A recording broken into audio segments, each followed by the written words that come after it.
following is a Cable 14 special presentation. Welcome back to day 3 and the final day for the 2021 Seniors Virtual Event, Aging Well in Hamilton.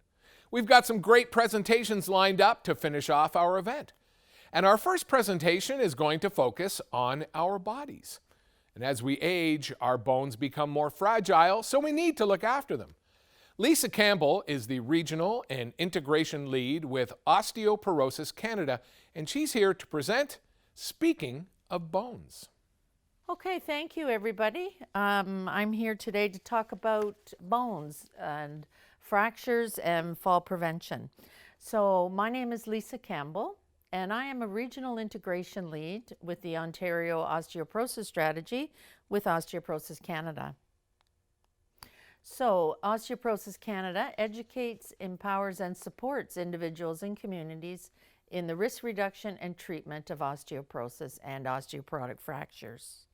We have a scientific advisory council that's made up of volunteer clinicians and researchers, and basically what that means is this group of people from across the country. They advise us on the scientific and medical issues and to ensure that all of our information is current and up to date and evidence-based. So just today, I'm giving you a very brief overview of bone basics, fracture risk assessment, some medication options, nutrition, exercise and movement, and falls and broken bones. So we'll start with the bone basics. So we know that bone is a living, growing tissue. And you can note the similarity between the structure of the bone tissue, which is the picture on the left, and then that bridge that supports the combination of the protein framework that's hardened by the two primary minerals. And these minerals are calcium and phosphorus. They give the bone tissue flexibility as well as strength, which is similar to that bridge that you can see on the right side. There's two types of bone. The cortical bone, that's the dense, compact outer layer, and then the trabecular bone, which is that inside honeycomb looking inner structure. And the amount of bone tissue is called bone mass, and the density refers to how compact that bone tissue is. So the remodeling process, I'm just going to quickly show you this. And bone is constantly repaired through a process that's called remodeling. The primary cells that are involved are called osteoclasts and osteoblasts. And the osteoblasts lay down the protein in the form of a collagen. This hardens as calcium and other minerals that bind to form a new bone on that structure. So if you look at the first picture, you can see those little pink cells. Reminds me of a game that I played as a teenager, Pac-Man. These cells that are called osteoclasts, they actually chew up all the old bone, and then cells that are called osteoblasts come and fill in that cavity, and then the repair is complete. We know that bone mass changes with age. We start losing bone at the rate of about 1% per year in our mid-30s. So it's kind of true what they say, that it's sort of downhill from there when you turn 30. At menopause, we know bone loss increases to 2 to 3% a year. In men, bone loss is actually slower than women until they reach the age of 65, and then they catch up. We build our peak bone mass, as you can see by this graph here, until we reach the age of 20, which is, I was surprised when I learned that. It seemed a lot younger. And this is the most bone mass that we're ever going to have in our lifetime, is at that age. So that's why it's just so critical that, you know, when we were kids, our mothers were always trying to get us to drink milk for the importance of our bones, and that's exactly why. Both men and women naturally begin losing that bone rate of a half to 1% per year. And then when women reach menopause, it increases. Sometimes it's said that osteoporosis is actually a pediatric disease that shows up later in life.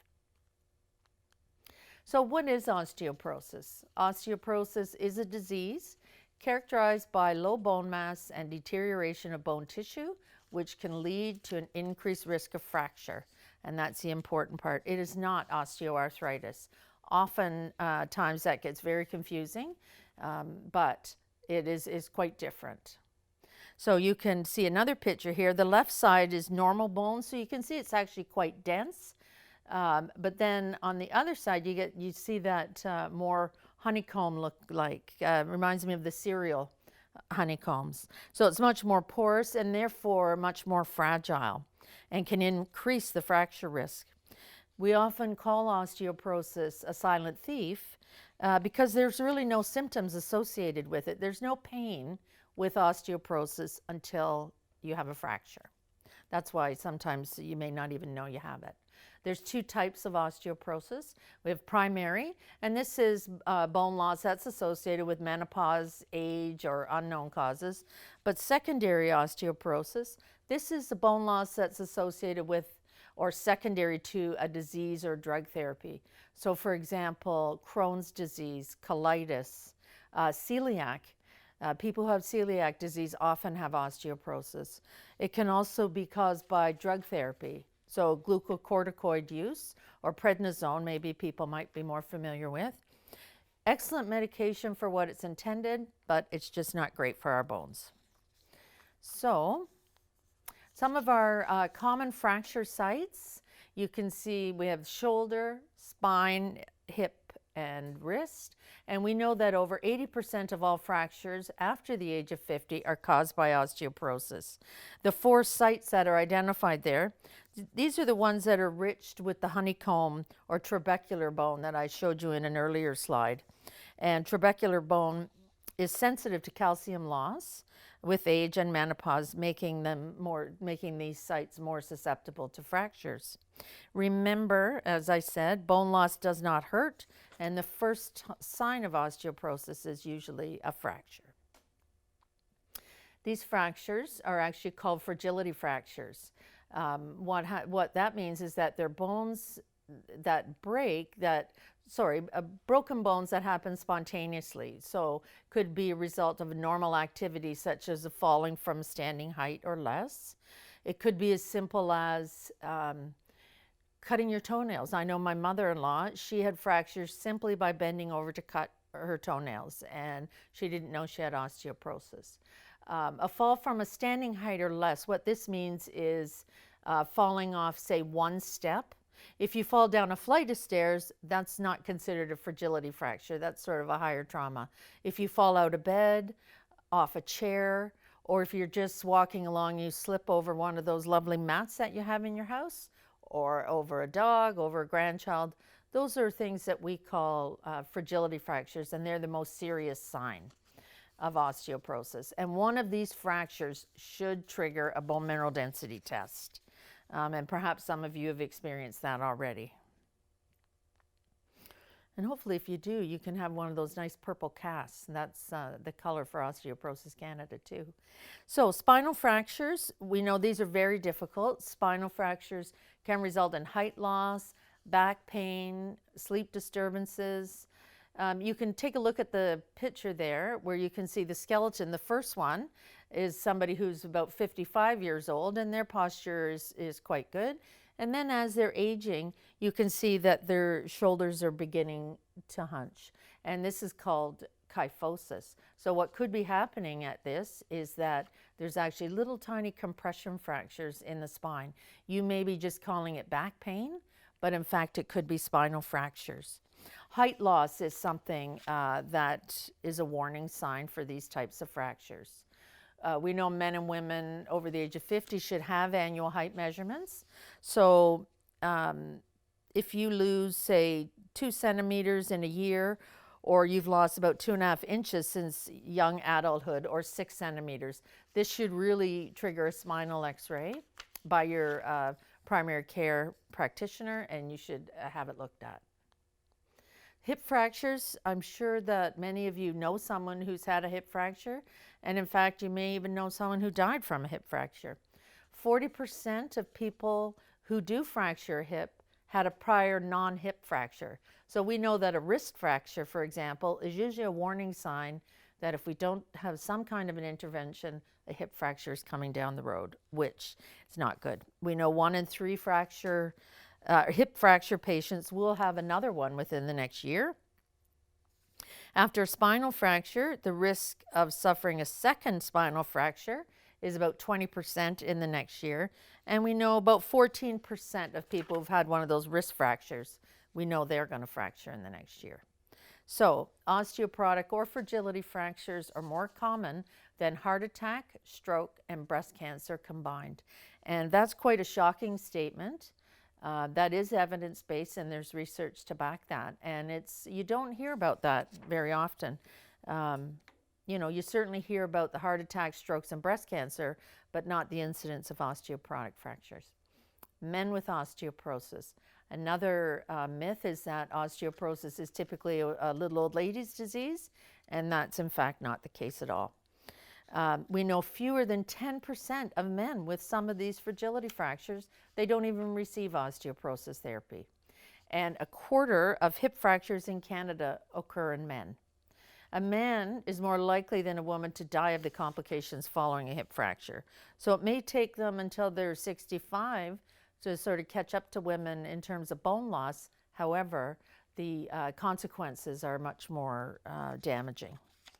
So your fracture risk assessment, who should get a bone mineral density test or a BMD test? All men and women that are 65 years or older should have a bone density. Whether or not you've had a broken bone, whether or not you've had any other symptoms, just simply because you turn 65, you should have a bone mineral density. Like some of those other tests we know we need to have, you know, as we get older. So at 50, they start talking about colonoscopies and mammograms. This is one of the easier tests. So we know all men and women over the age of 65, postmenopausal women and men who are between the ages of 50 and 64 that may be at risk of fractures. So perhaps somebody that has a secondary disease such as celiac, Crohn's disease, those kinds of things, rheumatoid arthritis, much greater risk.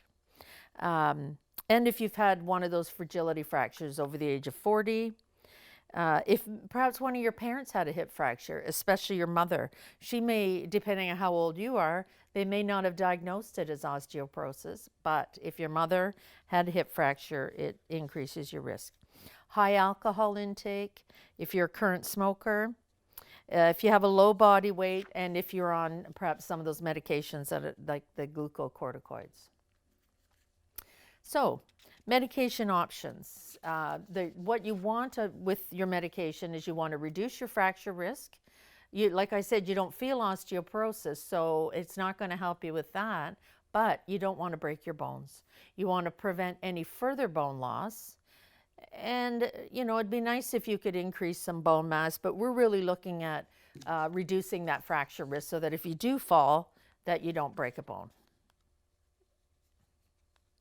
So how will you know if the medication is working? You're not going to feel any different at all. It is working if your bone density remains the same or it increases and there's no new fractures. And we monitor this through bone mineral density, BMD. And if you discontinue any medication that you may have been prescribed, you could have bone loss as a result of that could have been worse than when you started. So that's very brief. I'm trying to rush through these slides so that I can get through as much information as I can. Nutrition. Calcium is a very important part for osteoporosis. We know it's found in our cells, in blood, our skeleton, our teeth. And if there's not enough in our diet, the body will just take the calcium from our bones. It's like your bank account. If you're constantly taking money out of the bank, but you don't put any money back in, you're going to end up in trouble. Well, it's the same thing with our bones. If the calcium keeps being depleted from our bones and we don't do anything about it, we're going to end up with those big holes. So it's this then means that your bones will become much more fragile and fractures can occur.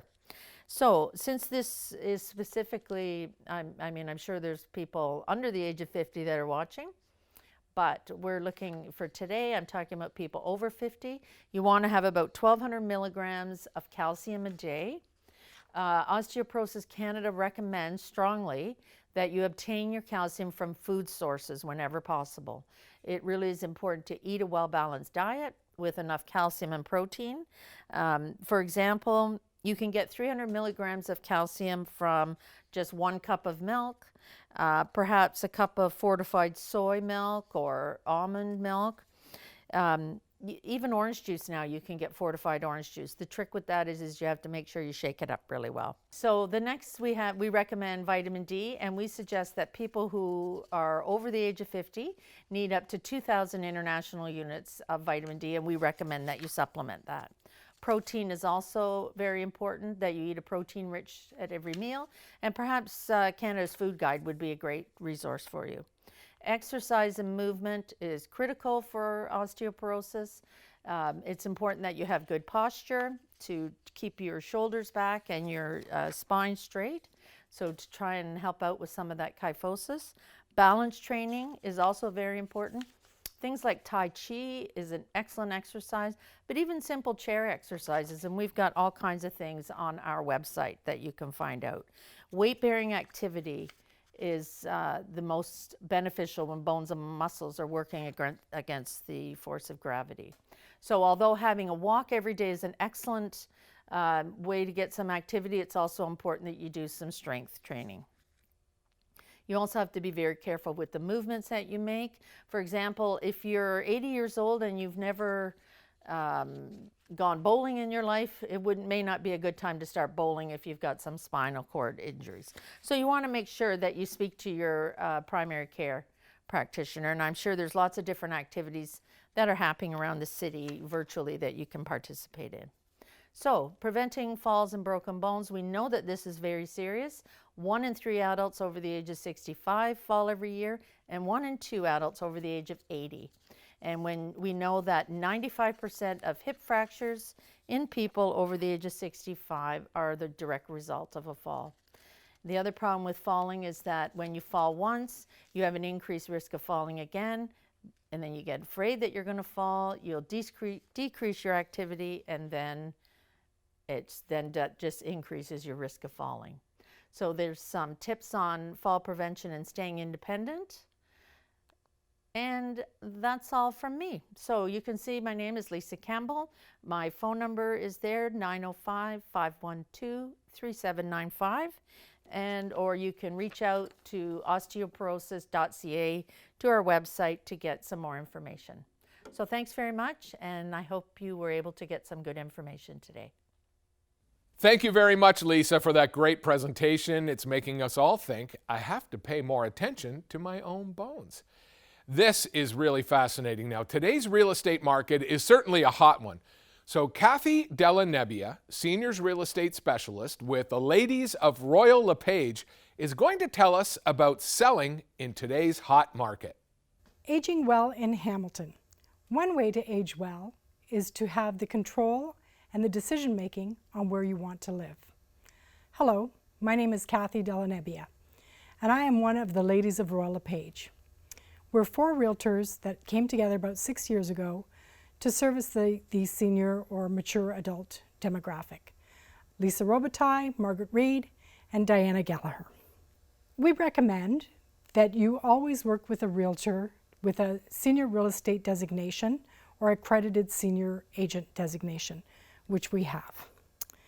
We've heard many, in fact too many stories about people who were maybe taken advantage of with or without intention. There are certainly some people out there that are creating situations that are uncomfortable with scams and letters about buying homes with no fees and no conditions. Unfortunately, oftentimes at way reduced as far as market value goes. And of course, if you've been in your home for 30, 40, 50 years, you have no way of knowing what the value is. So we strongly recommend that you get a market evaluation, which you can source at no cost or obligation before considering entering into any kind of agreement like that. Even well-intentioned neighbors who say, hey, you know, when you want to sell, let me know. My daughter wants to move into the neighborhood. Again, if the neighbor's been there for 15 years, the way this market is, it's so organic and changing so quickly, especially lately, you could potentially be leaving a lot of money on the table. So you want to make sure that you do get that information before moving forward. And any experienced realtor, including the ladies, can help you with that. We've had a lot of experience as well with our own loved ones, with situations like dealing with long-term care or moving family members in with us. So one of the first questions you might have is, should I stay or should I go? I'm sure you've heard about the hot sellers market that we're dealing with right now, and you are wondering if it's the right time. So there are questions that you will want to ask yourself that you can reflect on to help to determine if it's the right time or not. Are you still enjoying your home? Are you using your whole home, or are you living in 20 to 30% and heating and cooling the balance? Has the neighborhood changed so it doesn't really suit you anymore? Maybe it's too noisy or too busy. Are you able to care for your home the way you were able to at one time? How were you faring during the pandemic? Did you feel isolated, or did you feel like you weren't being stimulated enough? So if you have decided it is time to make a move, your next question might be, how do I sell in this hot market? You'll want to create a timeline, and you'll want to find a professional that can help you with that. Someone that can advise you on your next steps. One of your first steps would be to get the evaluation of your home, and you can obtain these at no cost or obligation. So you want to know what it's worth in this market so that that can help you to make your decision. You'll want that information to be able to talk to family, you'll want that information to be able to talk to your financial advisor. The way that we determine value is by looking at similar properties that have recently sold in similar neighborhoods or in your neighborhood. It's important to stay on top of the marketplace because it is very organic and does change very, very rapidly. So again, you can get these evaluations at no cost or obligation. Once you have that information, you're then able to move on to your next steps. Your next step may be that conversation with family, the conversation with your financial advisor, finding out what your options are for the move. Information, after all, is power. Seek advice from a professional. What are your options? Have you considered retirement residence, or perhaps a rental property, moving in with family, downsizing to a smaller, maybe one floor purchase property? These are discussions, again, that you want to have. So if we go back to your current home, what have you decided you want to do to prepare the home? One of the most important pieces of information you can get, as well as the evaluation, is what to do, and more importantly, what to not do. Sellers often want to have their house in perfect condition before they put it on the market. So they'll put $40,000 in to get 15 or 20 back. That's not a good use of your time or a good investment for your money. You'll want to get the information from someone firsthand. There's no stat answer as to what to do or not do. It really does need to be seen. And again, that information you can get at no cost. Once you've decided what you're going to do to prepare your home, it may be that it's just changing a tap, or perhaps painting.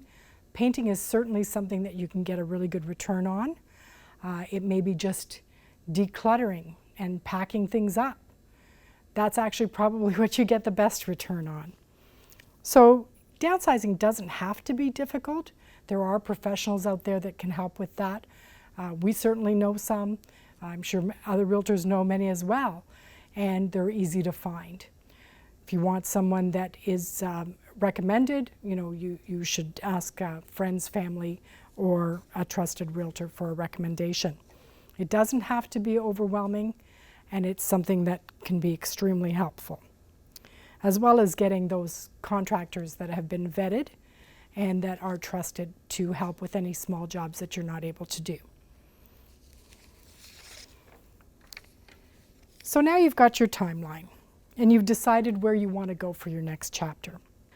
You'll want help with that timeline, help with coordinating, whether it be with the retirement residence or your family or your downsizer.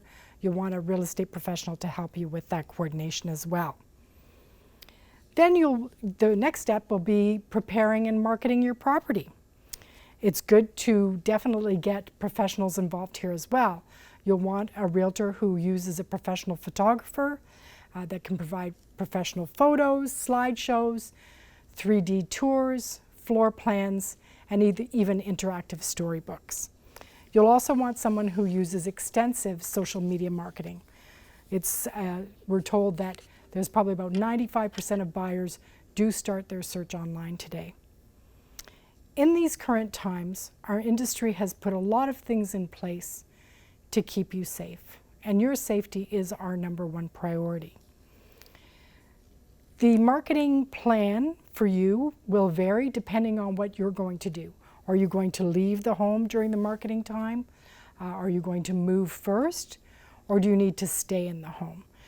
And of course, depending on the market conditions, once you're ready to go as well. So there's a lot of rules in the industry, things like no double bookings. Buyers and their realtors have to provide answers to screening questions in advance, minimal touching, minimal attendees at the viewings, no using facilities, of course, and most realtors, or many realtors, would provide PPE, sanitizer, and masks as well. One of the benefits of using the virtual media is that a prospective buyer can get a really good idea of the property before seeing the property unnecessarily. The market is ever changing. It's very organic, and we need to always be adapting. We've seen some incredible increases from 2020 to 2021. Numbers as high as 39% in the increase in average price. Now this, of course, varies neighborhood to neighborhood and property to property and month to month. So you do need to have someone give you information and an evaluation specific for your property. At the beginning of June 2021, we were seeing the statistics showing that there is a bit of a shift, and it will be interesting to see as homeowners are becoming vaccinated, if their confidence will increase, and that will start to create more balance between the supply and demand. Because that's certainly been what has driven this crazy seller's market, has been the inequity between supply and demand. There's the question of immigration and when things open up again. What's the impact going to be on that? There is the stress test that was implemented on June 1st from the government, which basically makes it a little bit more challenging for buyers to qualify. So you'll want someone to provide you with trusted service providers for all of your home and real estate needs, and everything from painters to plumbers, electricians, and downsizers.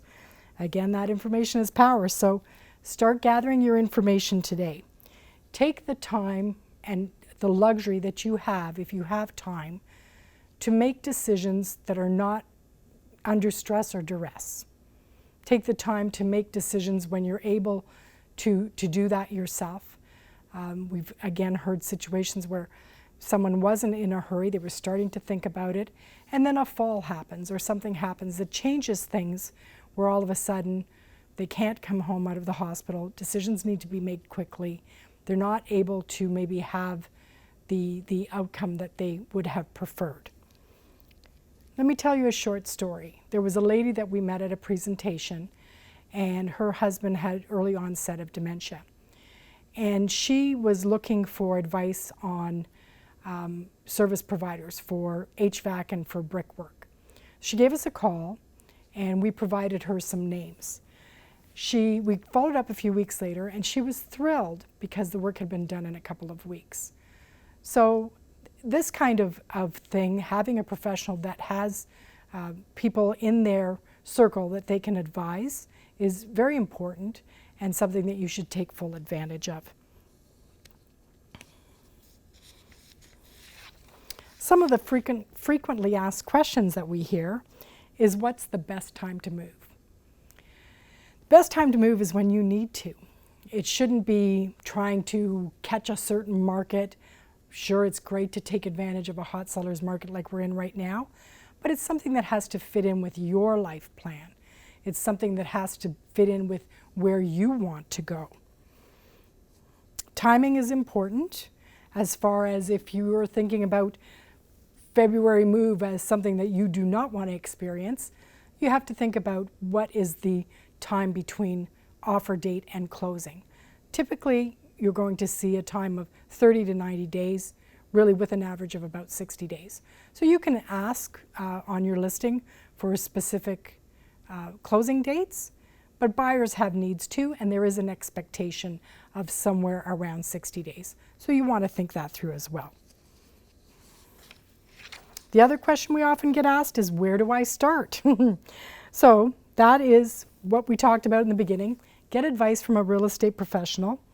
Depending on where you are in the process, you might have already decided and have a place to go to, so time will be of the essence, and you'll have to take those next steps a little bit quicker. Or you may have the luxury of time.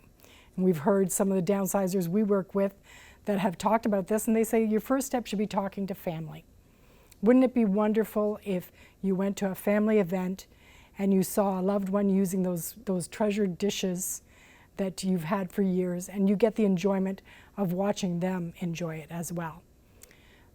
Under the sink, the bathroom sink is a great place. All that old makeup and travel soaps and old lotions, we all have them. It's a great time to get under there, scoop some of that out and get rid of it. There's the plastic container drawer. We all have that as well, the unmatched lids that don't match, or containers that have no lids, the stacks of sour cream containers. What do we need all that for? Good time to get rid of that. So again, your first step should be get that free home evaluation. It's something that will give you a lot of great information, and of course that can be updated for you whenever. And thank you very much. I'm Kathy Delanebbia. We are the Ladies of Royal LePage, Lisa Robitaille, Margaret Reed, Diana Gallagher. You can follow us on Facebook at Ladies RLP for some great tips and more information. Thanks for listening. Wow, Kathy, thank you so much. I didn't even know that part of real estate existed. So much great information there and so much to think about when selling, and you've given us so much helpful information. Thanks again. There's still more to see, but first we're going to take a quick break, and when we come back, we'll be seeing a performance, it's amazing, by the Hamilton Philharmonic Orchestra.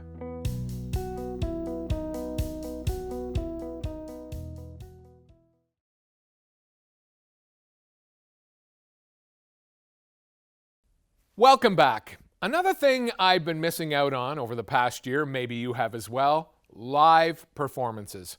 Well, this isn't live. The Hamilton Philharmonic Orchestra has put together an amazing show. This will be a treat. Let's take a look.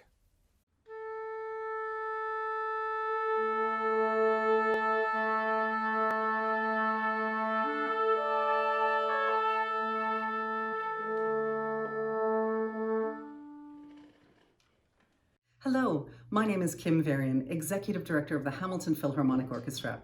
We are thrilled to participate in this virtual event as we celebrate seniors and their outstanding contribution to our community. On behalf of HPO musicians and staff, we hope you enjoy this performance of Rossini's Barber of Seville Overture.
Wow, how great was that? Thanks to Kim and her team at HPO for a truly enjoyable performance.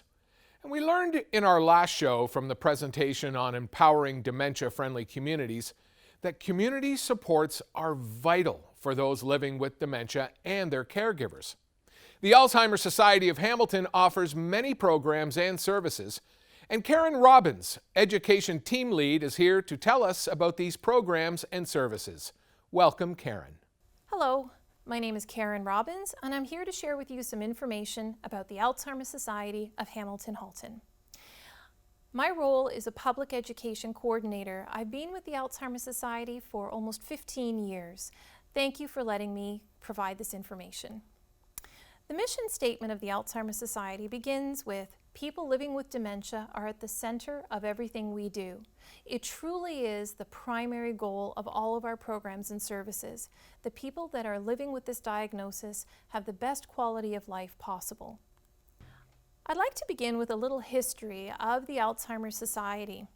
In 1982, a gathering of caregivers realized that they had a common need and interest. There was no Alzheimer Society at the time, but they began to get together and support each other with their stories and share experiences that they were having.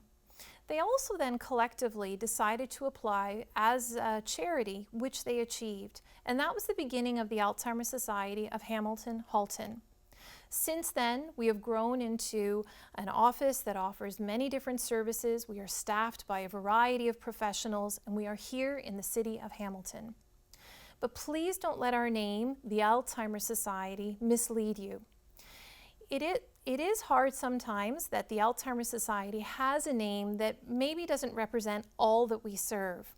The reality is, Alzheimer's is one of the types of dementia that we serve. There are actually over 100 different diseases that can result in the changing symptoms of dementia. Alzheimer's is the most common, but regardless of what type of diagnosis someone may have, you may access our services for support. So just some fundamentals about dementia, because sometimes people have some questions about some background stuff. First of all, dementia is not a normal part of aging.